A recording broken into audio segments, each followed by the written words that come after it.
Afternoon, it's Martin from Martin's Engine Services. Well, it's the Halloween this evening, and it's a nice sort of drizzly afternoon, so that'll please everybody who's doing any sort of, I don't know what you call it, festivities or whatever it is they do. Anyhow, so it's been a bit of a rare old day today with the wind, rain, and well, not even a bit of sun, so it's quite mild though. Anyhow, enough of the weather report. In front of me on the floor is the engine from the famous 2012 Vivaro with the jump timing chain, cracked piston, and whatever else I can think's wrong with it all. We'll find out soon. Well, the guy who owns the van has wants me to attempt to repair this engine.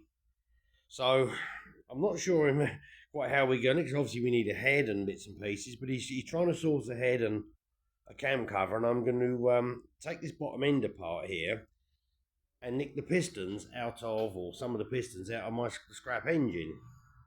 So shouldn't be too bad. So I've just spent the last couple of hours dragging this bottom end out. It's not too bad actually. With the cylinder head off, you've got a lot of room to work down the back of the engine here, so you can get to the drive shaft mounting and wiring and bits and pieces, and you can take the catalyst converter out there. So it's not at all horrible. Now, the only thing, and I'm going to have a real moan about this, so stand by. Yep, T. It's the fact I can't get the passenger side front wheel off. Not long before this engine actually stopped working in this, the guy had a couple of tyres put on, and we all know what's happened. Now, my air gun will undo at about 500 foot-pounds, and at full pressure, even with a bit of oil in it to help, it will not shift two of the wheel bolts. I've wound it up to full pressure and I managed to get three out. Now I've got no one here at the moment to help me put the foot on the brake, so I had to resort to doing the real fun thing of leaving the drive shaft in, and basically I was able to move the engine over and out at an angle, and then the drive shaft stayed there. So obviously the front of the engine is missing the timing cover and everything. It was able to come out, but I am not happy about that. That really made it difficult. So I'm trying to move the crane, move the engine, and get the drive shaft out all in at one time on my own. So I really have got the hump about that, and that's official. Otherwise, not too bad. I mean, the wiring looks hideous up there, but the loom just lays down on the engine, goes over the gearbox and down the back. Likewise, the power steering system can remain completely connected, and actually see it's all up there, all tied up en masse, but you basically bring that down to the normal position, and the air conditioning system here is all still connected, but you can tuck it right round the front here while you're taking the engine out. And then all you have to do is literally put the AC pump down there, the pipes, and the power steering pump literally slides through the middle of it, so not too much of a problem. The lower front cross member comes out with a couple of bolts, and there's a support for the power steering line. Seems to have had a little bit of combat down here at some point. This is all a little bit bent and a bit twisted, but for old vans, there's a bit of history here as well, I think. Yeah, she's had a little bit of combat there on the old left front corner. Now we've got loads of space in here. It's fantastic. It's a bit light on the subject. Now the roll bar bushes, just over there, they're pretty easy to do anyhow, but they're even easier now. And also we'll be doing that brake pipe. Now I don't know if I can see how bad the wishbone would. Oh yeah, there's the wishbone. There's all the wishbone rattling around. So it needs two new rear wishbone bushes. The fronts appear good. Ball joint this side I know is good. Tracker and anything else is okay. Brake pad's about halfway, still serviceable, but really it's that brake pipe and those bits and pieces it will need.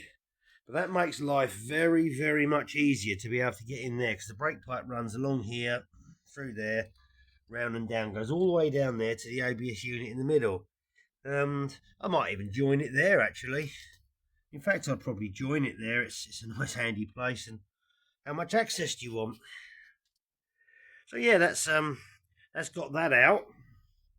But there was a lot of grumbling, groaning and moaning about those wheel bolts. I really tried, but unfortunately I was able to get round it, so that's handy. I'll get it off when I've got some help here. So I'll just show you the absolute amount of parts that I have now got. Oh dear, still dying of the lurgy. There's the trail that starts there with manifolds and alternators, timing chain parts, engine mounts, catalytic converter brackets, intake manifolds, EGR valves, etc. etc. We got most of the fuel components up there, high pressure fuel pump pulleys, and what have we got? There's a few parts over there that I will be needing, like injector clamps and bolts. And under here on the trolley, we've got all the parts from the other engine. So it's definitely going to be mix and match. So we should be using from the spares engine or scrap engine I bought, the turbo will definitely come into play. Let's have a think. Cam followers, say valves and springs quite possibly. Injector bolts, general nuts and bolts. We need something else. Oh, there's no, it's still on the engine. There's a rotary flap on the EGR which is seized, and the one on that engine's good. So I'll swap that over. What else? There's a few others. A couple of brackets we need, a few bits and pieces. Possibly even a starter motor, because that starter sounds a little bit grumbly. So I'll just use the best of the parts. It's as simple as that. But say the guy who owns it now is going to be, he's hunting for a cylinder head. We found a cam cover in cams, which is the right one. So we just need to find a head, and then it's a chain kit and whatnot. So my mission this afternoon is going to be to put that engine bottom end on the stand, pull it to pieces, have a look at the big ends, shells, and see what the bearings are like. And then if they're all, well, I'll probably put new ones in as precaution. I think they're about 30 odd pound a set, so I don't think we're taking any chances. I'll pick the best of the pistons I've got. I know there's a slight grading difference in the pistons. I did a little research into that. There's such a fraction difference in the weights, and there's just some very fractional differences in the factory bore size, and they select them. So, and they're very close together on the numbers though, so I don't think we're going to worry too much about that. So I'll pick the, I'll go through the ones that's in the engine now. We know we've got 2 cracked ones. I'll check the rest, and I'll just nick the best of the ones out of the parts engine. So there's nothing else much. Our rear oil seal, just check that while I'm at it, and the rest of it's silicone together. So I'll pretty much be able to build a bottom end for very little. We just pick the best. No, we're off again. No, so I picked the best of the bits, and he's quite happy to do that. He needs to get the van back on the road as sort of reliably, but the best of the budget he can. So I guess you got to do what you got to do. So you never know. We may even be able to pick up another scrap engine that's got the injectors out and steal the head off of that. So it might be a little by little job. So what I'm going to do, my basic plan is to repair the bottom end, give the gearbox and that a clean. I'll do those bushes and brake pipe, then I'll stick the bottom end back in, and I'll put the head and the chain back on then, because obviously I can get it back in, put the drive shafts, the suspension back on, power steering pipes can all go in, and I can get a lot of assembly done, and then just wait for head to come along. So that'll be okay. But it's a bit awkward, so obviously I've got this stuck in the workshop, and it's tight against the doors. I wasn't intending to take the engine out, of course. It was in here basically to have a look at the head gasket or do the head. And of course I've ended up moving everything out of the way, and I've managed in this little space here to lift the engine out, put it on a skate it out of the way, and yes, it's been a bit of a sort of manoeuvring and a bit of a jiggling around, but I got it out all right, so I was pleased about that. So otherwise it meant putting it back down on the wheels and putting it back, and I thought, no, we'll have a go. So yeah, we did all right. Apart from that wheel, that's a sore point, folks. Other than that, everything's going quite well. Helped my friend out yesterday with his little Skoda Felicia. We did the brakes and did some pads, a couple of CV gators. Bit of a laugh with the brake pads. Ended up with the wrong ones twice, but long saga. Tea time. And I've just done a quick job this morning for a guy on a Toyota Yaris 2015. We got a very, very poorly rear wheel bearing. And he's a new customer, but he's actually a friend of a the guy with the transit. Remember the saga of the transit with the clutches, and we got to the bottom of the problem of having 3 bad clutches or 2 bad clutches and badly machined flywheel. So he's introduced this guy to me. So it's always nice when people do that. It's always very much appreciated. So that was a nice straightforward job this morning, and quite surprising considering the car's just over 10 years old. It hadn't corroded into the rear axle too badly. Couple of taps and it came out. So you know what these can be like for corroding in. So yeah, what did help actually, the car's had a recent rear brake overhaul, so the disc wasn't rusted on and caliper came off easy. So that was a nice start to the day. That was a nice little job done, and I thought, right, it's Vivaro time. So there it is. And of course now, the sun's come out, and the minute I was trying to wheel the engine in here and the crane in here, it was raining. So there you go. Welcome to the world of motor trade.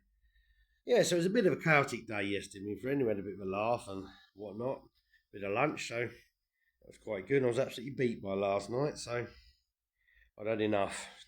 But it's nice to see him, nice to catch up with old pals and have a bit of a laugh and do something useful. So I'm going to get on and strip this beautifully, well, this is the clean side. Yeah, it's not too bad, the engine actually. A bit of grot around the EGR valve there, I'll probably clean off, and the gearbox is horrid because obviously all the diesel and the coolant and the clutch fluid and everything's gone over the gearbox as I took it apart. So I'll give that a good clean up. I would like to do that. I'll just go and tidy a few odds and ends up, and well, while it's out and we've got a load of spare parts, I can just go through it all. But say everything else on this vehicle worked fine. I mean, electrically, all the sensors worked. We had no fault codes, nothing of that nature. So everything we know was good. So theoretically, and I emphasise theoretically, when you put it back together, it should all work. We shall see. Anyhow, I'll leave it there for now. And what I'll do, I'll get this apart and I might make a little follow-up video over the weekend to see what I find inside.